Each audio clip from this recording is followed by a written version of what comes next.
kita bisa mencapai titel abidin. Jadi bukan hanya Zainal yang abidin, itu banyak orang kita bisa mencapai titel abidin, orang yang beribadah dan ibadah kita sah.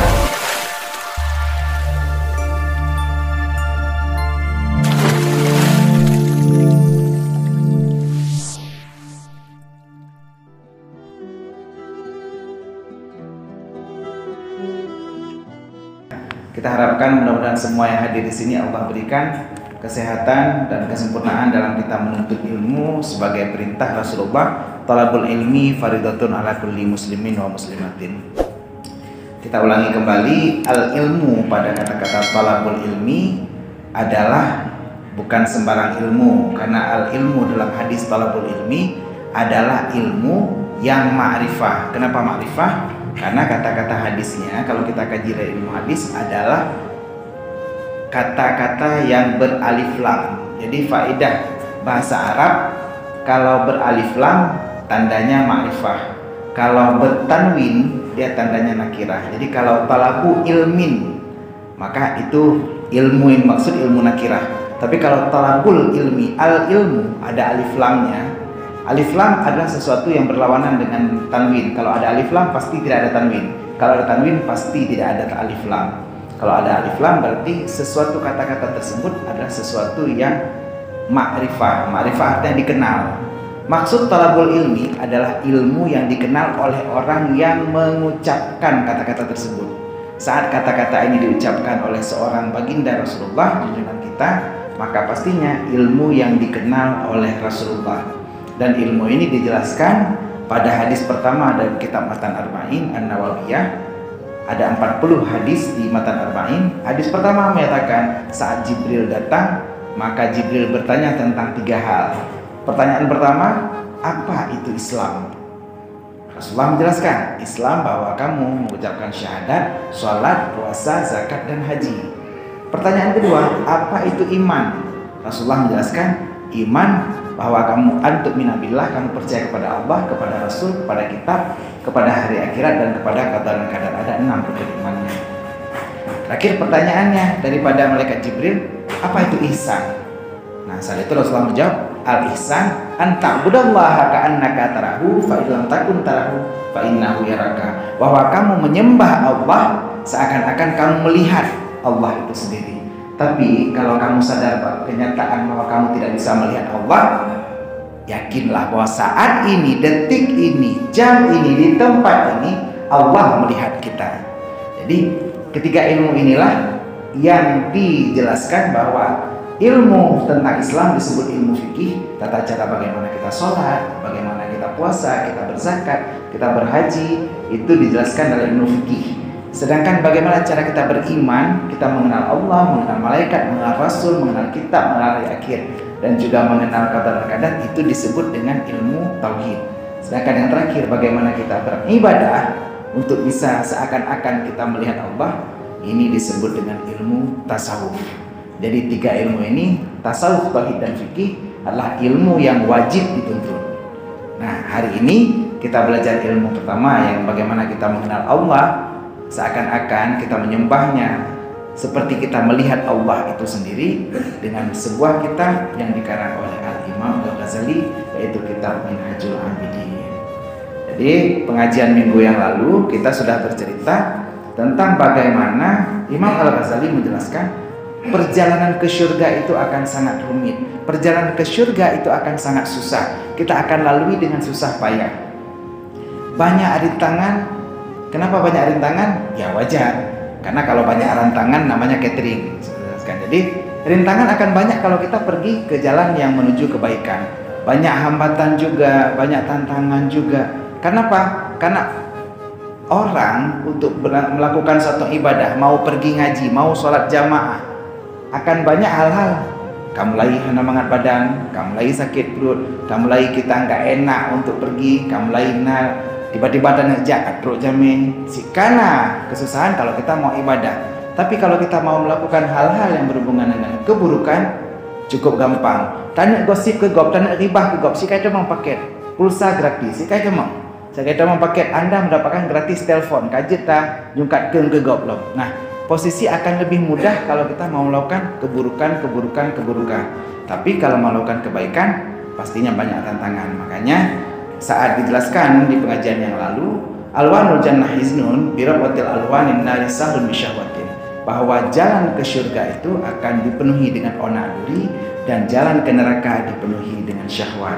Sehingga Imam Al-Ghazali menjelaskan bagaimana kita bisa memilih teman dan memilih pelajaran agar jalan yang kita lakukan sehingga kita untuk beribadah mencapai titil abidin, orang yang beribadah akan lebih mudah. Disinilah nanti akan dijelaskan tentang tawakah, tentang bagaimana langkah-langkahnya untuk tata cara beribadah. Kadang-kadang yang kita lakukan arahnya sudah benar, tapi tanpa trik, tanpa tata cara, tanpa tips, yang kita lakukan akan sulit. Bagaimana misalnya contoh, kita mau sholat dengan khusyuk. Sholat, siapapun bisa sholat. Permasalahannya, saat kita sholat, pikiran merawat, mansabohnya, tingat kunci yang gada, tingat baca kutang menteng apalang mon, tingat, ya mungkin sampai tingat lah urang dalam bayi utang. Kenapa? Begitu banyak pikiran yang bisa berjalan-jalan saat kita sholat. Lalu bagaimana cara sholat khusyuk? Ternyata triknya gampang, caranya mudah. Tapi kadang-kadang karena kita nggak tahu jadi sulit. Kita capek konsentrasi gada, tak ingat deh gada. Padahal caranya sangat gampang. Beberapa ulama menyarankan kalau kita mau sholat, pertama fokuskan pandangan ke tempat sujud. Lalu bagaimana? Ternyata ada penjelasan tambahan. Saat kita melihat ke tempat sujud, masih ada yang pikirannya masih melayang juga. Ternyata trik yang paling gampang untuk melihat ke tempat wudhu saat kita belajar, ke tempat sujud saat kita belajar lebih lanjut adalah dengan melihat dari dua bola mata kita melalui satu titik di ujung hidung kita. Jadi pandangan kita sang-sang lagi juling karena melihatnya ke ujung ini, tembusnya ke tempat sujud. Otak kita saat kita melihat dengan pandangan seperti itu mau tidak mau untuk sementara terfokus. Jadi memang tidak bisa berpikiran ke tempat lain. Nah, trik kecil seperti ini yang membuat kita gampang melakukan ibadah. Kedepannya akan banyak trik-trik lainnya yang dibagikan bagaimana kita bisa mencapai titel abidin. Jadi bukan hanya Zainal yang abidin, tapi banyak orang kita bisa mencapai titel abidin, orang yang beribadah dan ibadah kita sah. Hari ini kita sholat, takutnya nanti waktu di akhirat saat dibuka buku rekening kita, saldo kita, debit kita, ternyata sholat tidak tercatat di mutasi rekening saldo kita. Jadi kalau kita selama ini mungkin di PDAM, di Pak Wi dulu kita catat catatan kita sudah bayar rekening PDAM kita, tapi kok masih dipotong, ternyata kita transfernya atau bayarnya ke rekening yang salah. Nah, seperti inilah sholat-sholat kita, ibadah-ibadah kita. Sudahkah ibadah kita lakukan dengan tata cara yang benar? Sudahkah kita menyembah Allah yang benar? Kadang-kadang Allah yang kita sembah pun kita nggak kenal. Nah, disinilah diajarkan minhajnya, jalannya. Dan insya Allah mudah-mudahan sampai waktu azan isya berkumandang nanti akan ada berbagai tips dan trik yang akan dibagikan oleh Imam Al-Ghazali tentang bagaimana tata cara kita beribadah yang benar. Semoga bermanfaat untuk kita semua. Kita mulai pengajian kita kali ini. Bismillahirrahmanirrahim. Qala al-musannifu rahimahullah ta'ala wa nafa'ana bi ulumihi fid dharain amin. Telah berkatalah pengarang dan semoga semua kita yang hadir pada malam ini di Masjid Al-Falah di Aceh sambil berniat iktikaf, Allah berikan manfaat dengan ilmunya pengarang baik dunia maupun akhirat. Amin amin ya rabbal alamin. Kemudian tatkala kami dapat akan jalan ini dengan sifat ini, maka kami tilih. Maka bagikan tilih itu pada kaifiat memutuskan dia dan barang yang berkehendak kepadanya oleh hamba daripada segala sifat ini, maka kami tilih, maka bagikan senjata dan pegawai dan tipu daya daripada ilmu dan amal. Mudah-mudahan dapat putus akan dia dengan keelokan taufik subhanahu wa ta'ala di dalam sejahtera, dan jangan terhenti dan putus di dalam bagian yang membinasakan. Maka jadi binasa ia serta orang yang binasa. Kami berlindung dengan nama Allah daripada yang demikian itu. Jadi saat Imam Al-Ghazali mendapatkan tata cara, trik dan bagaimana langkah-langkah senjata untuk bisa beribadah dengan baik dan benar, untuk bisa terhindar dari segala tipu daya daripada ilmu dan amal. Kadang-kadang ada orang yang beramal tapi ria. Saya sudah sholat, tapi saya senang bahwa sayalah yang paling hebat. Saya sudah baca ayat Al-Quran, tapi kayaknya sayalah yang paling bagus bacaannya. Saya sudah ibadah, kayaknya saya yang paling hebat di kampung ini, di Masjid Kedai Aceh, sanglung orang paling hayu ibadah. Saat kita buat seperti itu, ibadah kita ada tapi pahalanya sudah tidak ada lagi. Untuk apa? Nah, itu bagian daripada tipu daya ilmu dan amal.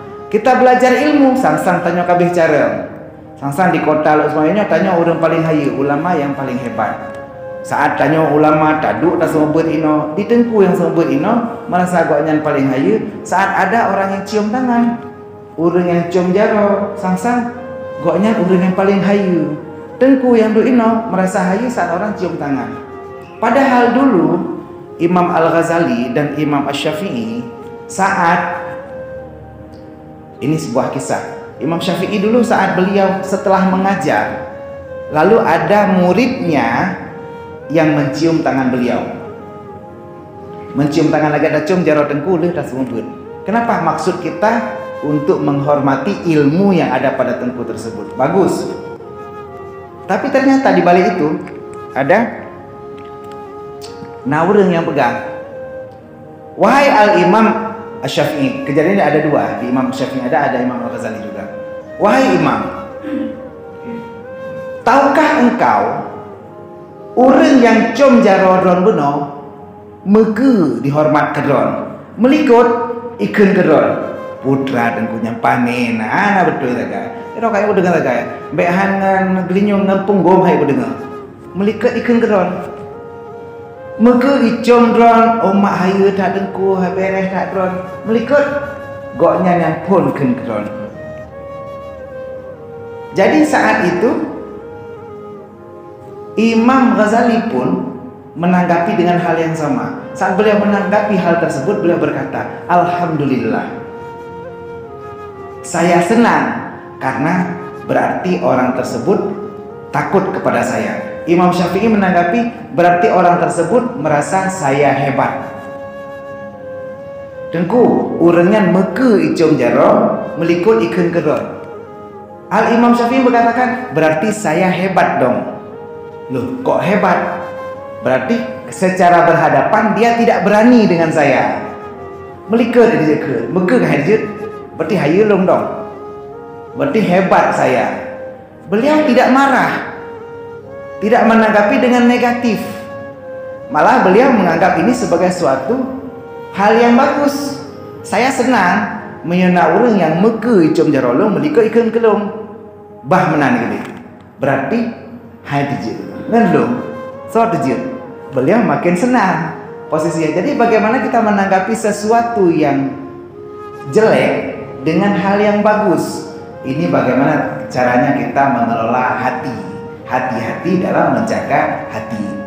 Jadi begitupun saat Imam Ghazali dikatakan, wahai Imam, tahukah engkau ternyata sebagian besar orang yang mendengar pengajian engkau ternyata tidak suka kepada engkau.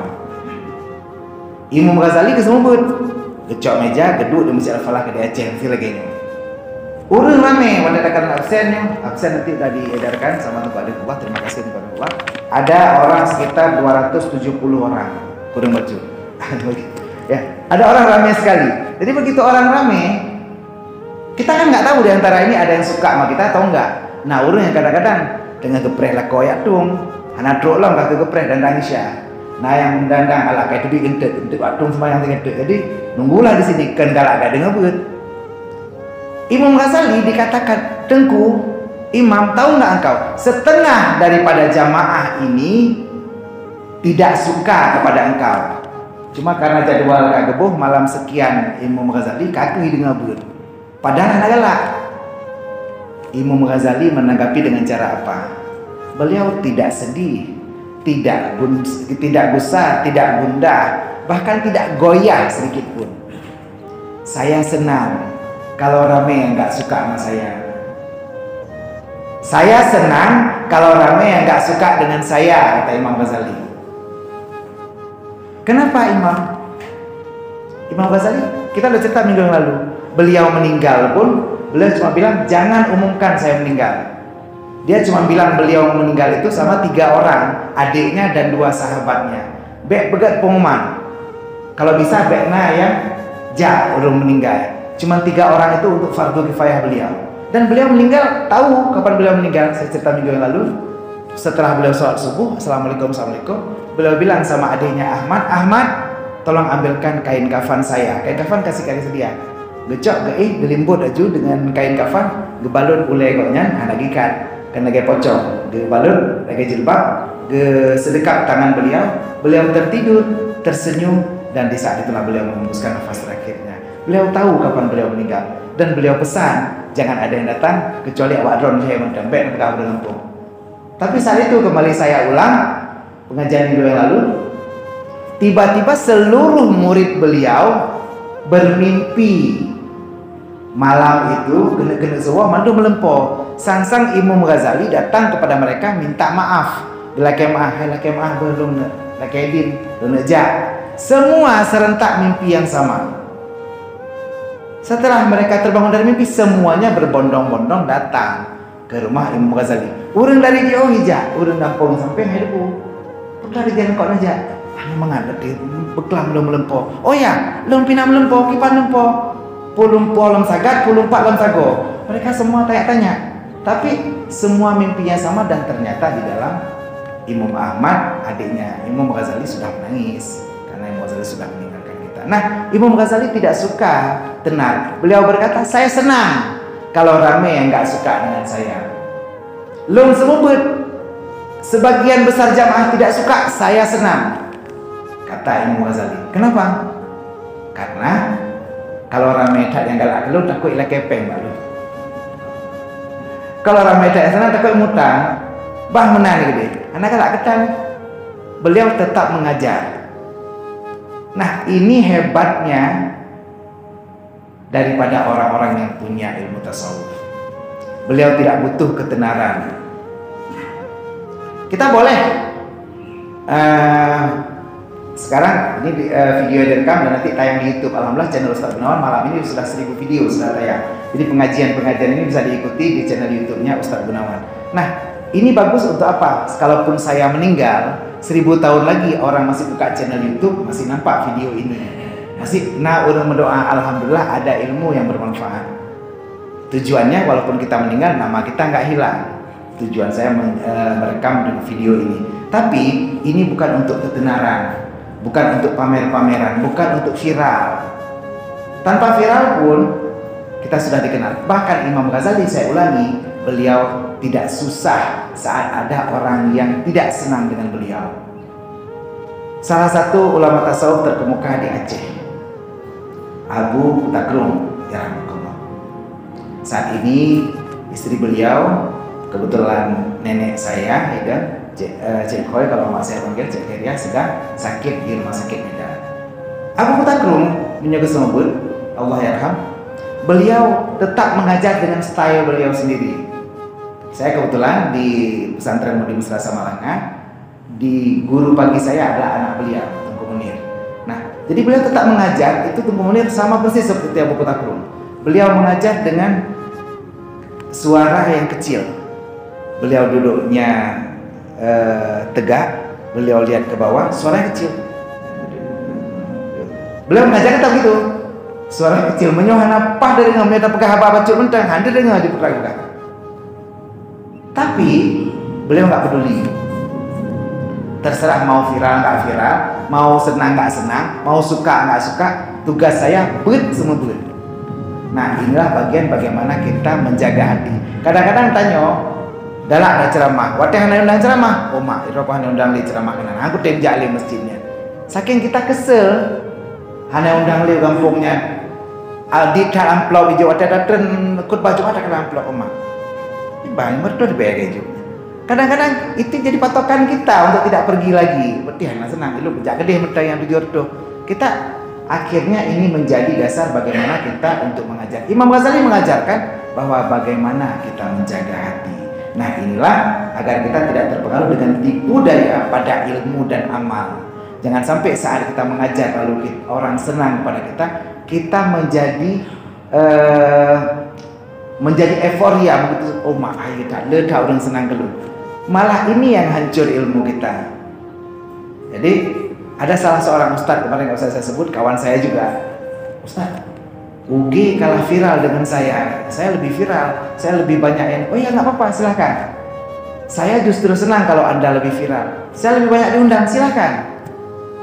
Kenapa? Justru tugas saya jadi lebih ringan. Kalau uronyo tanya nak kena tugas untuk cat masjidnya, masjid warna kuning. Lagi rumah ulun mengundang warna kuning. Kita mau cat balik jadi warna hijau misalnya. Lalu Tengku Ismuhu lagi ngecat, tiba-tiba dia bilang, Tengku Ismuhu hebat lah, Tengku Faisal bantu. Apakah beliau marah? Tentu tidak. Makin senang ada yang bantu kan? Anak hekoknya. Tugas kita, pesan Rasulullah, balighu anni walau ayat. Sampaikan daripadaku, kata Rasulullah, walaupun satu ayat. Ini tugasnya. Tiba-tiba saya nggak perlu ngajar lagi, hana pula sombut deku, hana apa yang ngejak malamnya. Karena Tengku Ismuhu kan turun sombut. Alhamdulillah, lebih hebat, hana hek.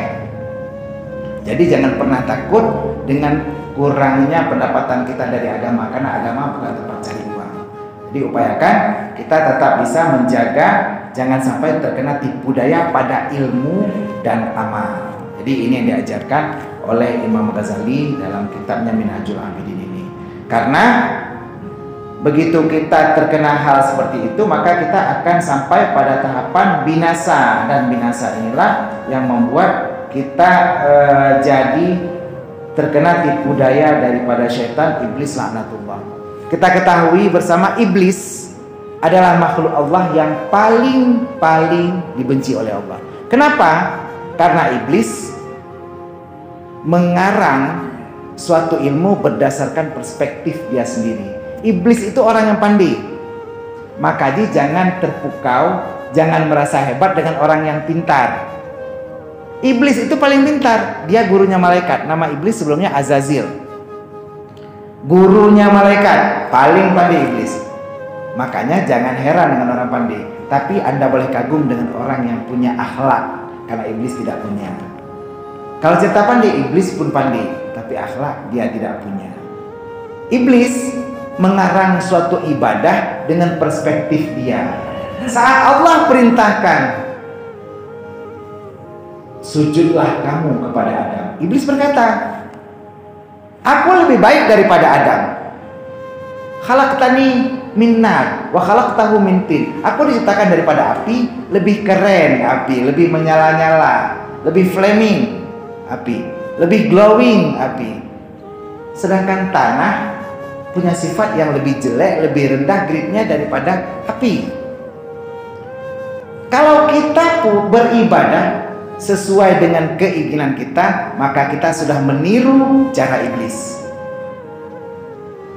Saat pemerintah ditanya, wahai pemerintah, ibadah apa yang paling bagus? Ibadah haji. Kenapa? Karena paling banyak devisa, paling banyak pemasukan untuk negara. Ustadz, ibadah apa yang paling bagus? Ibadah yang paling bagus, paling banyak pahalanya, sedekah untuk ustadz, paling banyak pahalanya. Kenapa? Untuk melancarkan roda perekonomian, terutama roda perekonomian ustadz sendiri ya. Jadi ustadz kadang-kadang kayak gitu, saat kita ceramah, apa amalan yang paling bagus? Jadinya perspektif kita.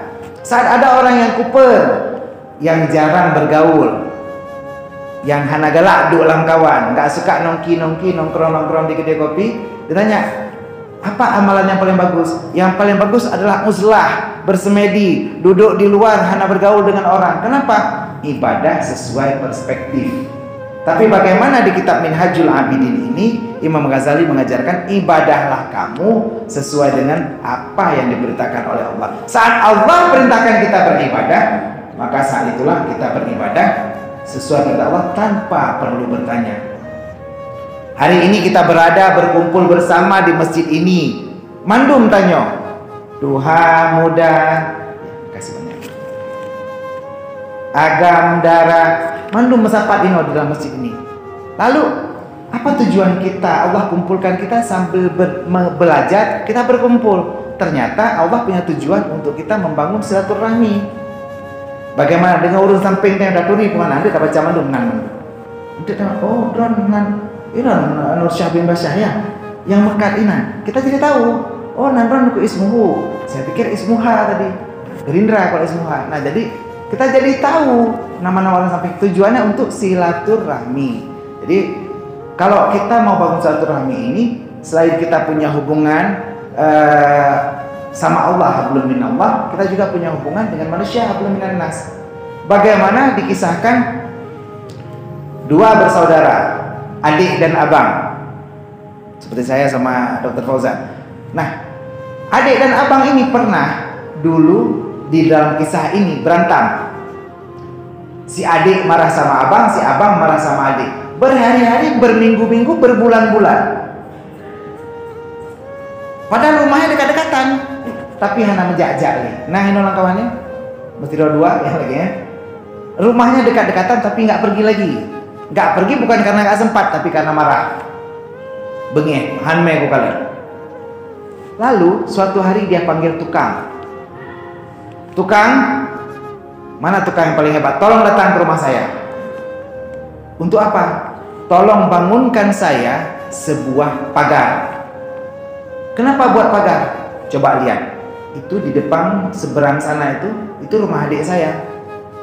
Tapi kemarin dia ambil beko, dia kerok tanah di depan rumah dia dikerok, dialirkan air dari sungai. Sehingga air dari sungai mengalir, membentang di antara rumah saya dan rumah dia. Di antara rumah abang dan adik, tadinya tidak ada sungai, sekarang jadi ada sungai. Nyanduk supaya tidak lagi berhubungan adik dan abang. Krung gekuh, ini namanya sungai digali, krung gekuh. Jadi bukan krung maning ya, tapi krung gekuh. Digali sungai supaya terpisah antara rumah adik dan abang. Jadi mereka berdua sudah ingin memutuskan tali silaturahmi. Padahal bagaimana kita lihat, binatang aja itu paling suka silaturahmi. Ada binatang yang paling suka silaturahmi dan dia selalu menyatakan bahwa dia bersaudara, yaitu katak. Kita tahu namanya katak beradik. Nah, katak beradik itu namanya binatang yang suka silaturahmi. Jadi si abangnya ini bilang, "Jih kayak pegat kerung, tanya ada pegat pagu. Ambil kayu yang bagus-bagus, buat kayu dipancang menjadi pagar. Pagar yang begitu tinggi, bekle ku kalan rumah ji." Bang benar ni gede, mati ke mati, ada mati ke lakor, go kena tra. Posisi biarkan dia walaupun sakit, walaupun segala macam, saya nggak mau hubungan lagi, putus hubungan dengan nyamuk.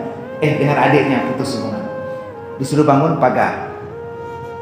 Kali putuh ongko, kali gejuk bahan-bahan, dia masuk dalam rumah. Tukang tak tuk gepeh palai dikerja ya. Selesai, dia lihat. Tok Pak, sudah selesai kerjaan saya. Si abang keluar.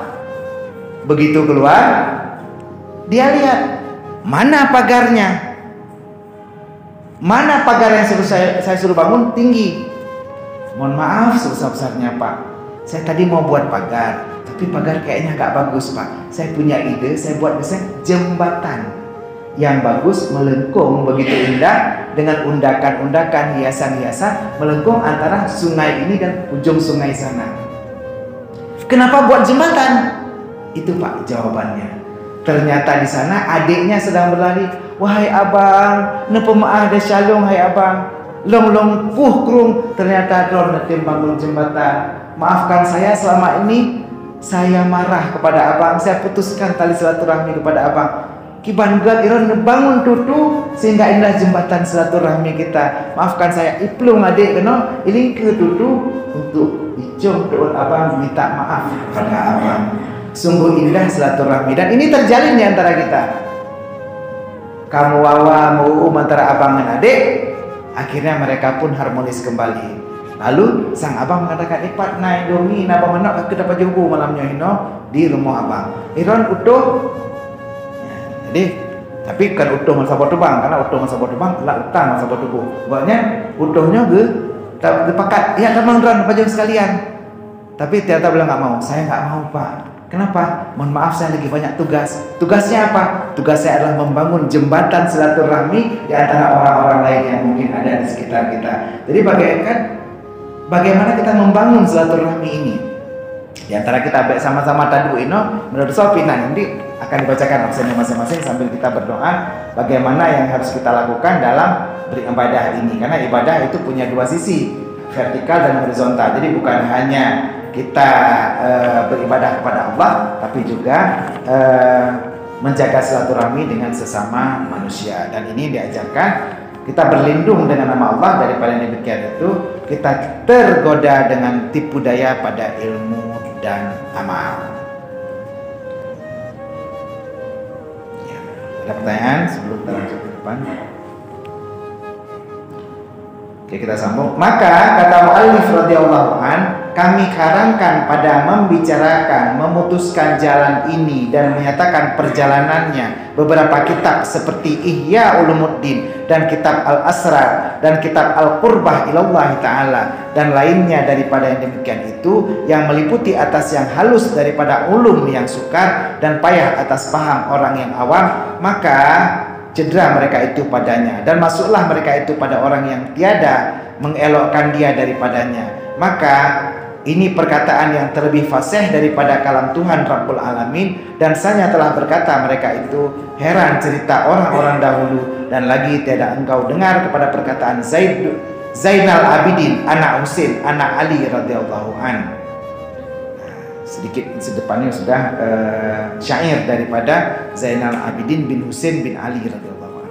Jadi kata pengarang, melihat orang-orang sekarang susah paham ilmu agama, kita banyak gagal paham dalam ilmu agama. Jadi menyotayubun urung cukup kenapa? Seberat-berat pekerjaan akan lebih ringan kalau tidak dikerjakan. Nyojit kendung yang ber kepulung harus yang jabut. Akhirnya orang malas. Nah, inilah tujuan daripada pengarang kitab ini, yaitu Al-Imam Al-Ghazali, mengarang kitab-kitab seperti Ihya Ulumuddin, kitab Al-Asrar, kitab Al-Qurbah ilallah dan lain-lainnya. Kitab Minhajul Abidin ini kitab terakhir. Jadi setelah mengarang kitab ini Imam Ghazali meninggal, wafat.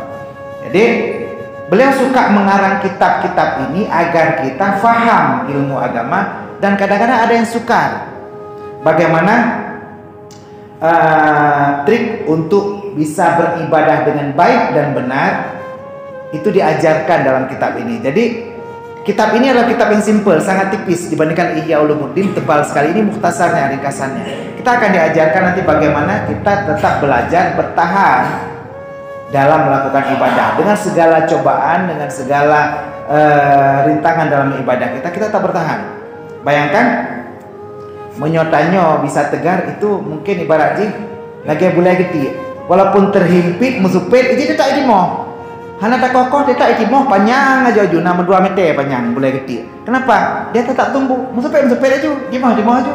Tanya menansi ikun legop, icarut legop. Anak muda lagi ada aja. Enggak ada pengaruh. No permanent spy. Jadi hana perlu mentepu. Pokoknya tengok lakukan apa yang diperintahkan oleh Allah, benar-benar ini menjadi patokan daripada tata cara kita ibadah. Dan inilah yang dilantunkan oleh Al-Imam Zainal Abidin anak Ali radhiyallahu an, anak Husain anak Ali. Imam Ali namanya Imam Husain. Jadi Hasan dan Husain cucu Nabi. Husain punya anak lagi namanya Zainal Abidin. Zainal Abidin ini mengarang sebuah nadam, sebuah syair. Inni lakuntum min ilmi jawahira kailalil haqqu zu jahlin fayantiqana ya rabbi jauhar ilmi laula abuhu fi laqila li anta mimma yab'udul lu'ana wala tastahilu rijalun muslimunan dami yarawna aqbahu ma yatuna hasana wa qad taqaddama fi hazan Abu Hasan ilal Husaini wa wassa qablahu al Hasana.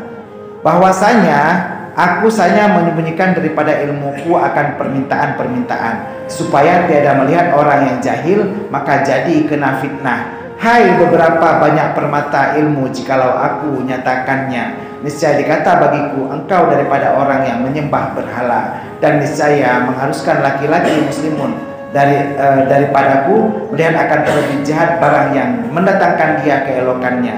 dan saya telah terdahulu daripada cara ini Abu Hasan kepada Husain dan berwasiat keduanya tentang hal tersebut. Jadi kalau kata Imam Zainal Abidin bin Husain bin Ali, beliau begitu banyak punya ilmu yang seperti permata, tapi kalau diceritakan semuanya kepada orang yang jahil, maka beliau akan terkena fitnah. Karena ada beberapa ilmu yang orang tidak paham bagaimana cara menerimanya. Bahkan beliau akan dikatakan orang yang menyembah berhala, punya pegangan, iron sesat, punya pegangan, iron lampung. Jadi seperti kita lihat Allah yarham almarhum Abu Piyah Pulau Rengkung misalnya. Ada beberapa ajaran beliau yang mungkin orang tidak paham, bahkan mengatakan beliau salih kita, padahal sebagian orang malah mengatakan beliau keramat. Jadi beliau sempat saat itu mau pesiju rumah saya di Mondgedung, ditelepon sama kawan saya yang mau ngantar beliau. Nyo Abu Piyah karena dikeruku, mungkin sekitar setengah jam tu katruk kenal. Leh gedok telepon 2 menit katruk Abu Piyah, bejak ngetapa anak kayak silong. Dari keruku 2 menit, leh kiban cara bejak, urun telepon belum sampai. Saya nggak tahu bagaimana beliau, tapi intinya kita nggak tahu kelebihan orang lain. Bagaimana hanjit tak pekek go, karena ternyata di balik tampang-tampang yang kita lihat biasa-biasa saja, ternyata semua orang punya kelebihan. Ada yang punya pengalaman spiritual dengan Allah kadang-kadang, makanya ilmunya banyak yang kadang-kadang nggak bisa diajarkan, tapi harus dirasakan. Kalau kita belajar ilmu tasawuf, kita akan tahu bagaimana kita lakukan ibadah-ibadah kita. Istighfar untuk masa lalu, bersyukur untuk hari ini, berdoa untuk hari esok. Jadi ada 3 hal yang kita lakukan setiap hari. Istighfar untuk masa lalu, bersyukur untuk hari ini, berdoa untuk hari esok. Karena kita nggak tahu nih apa yang akan terjadi esok harinya.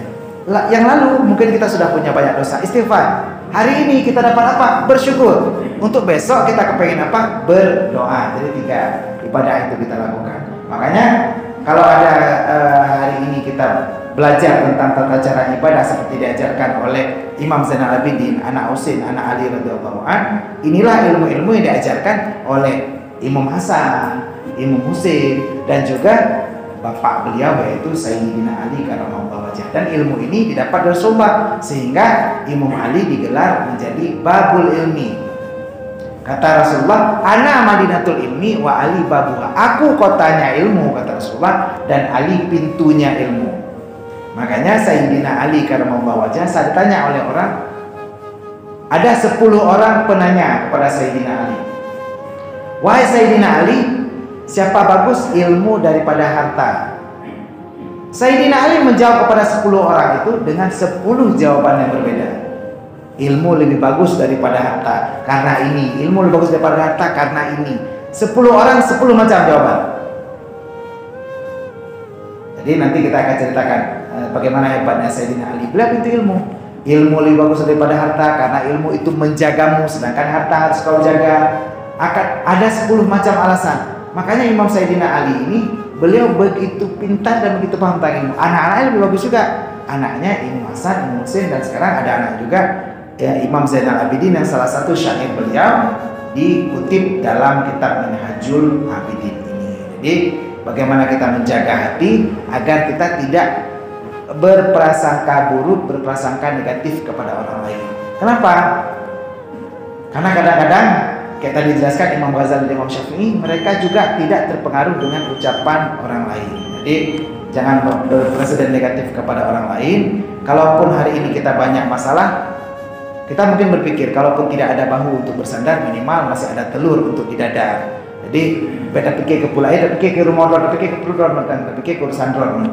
Jadi kita pikir hidup itu juga butuh sarapan, bukan hanya butuh harapan. Jadi mudah-mudahan dengan hal ini kita tidak terlalu banyak berpikir tentang hal-hal yang tidak perlu. Gunakan pikiran kita untuk yang perlu-perlu saja. Di akhir pengajian kita bacakan Fatihah, niatkan untuk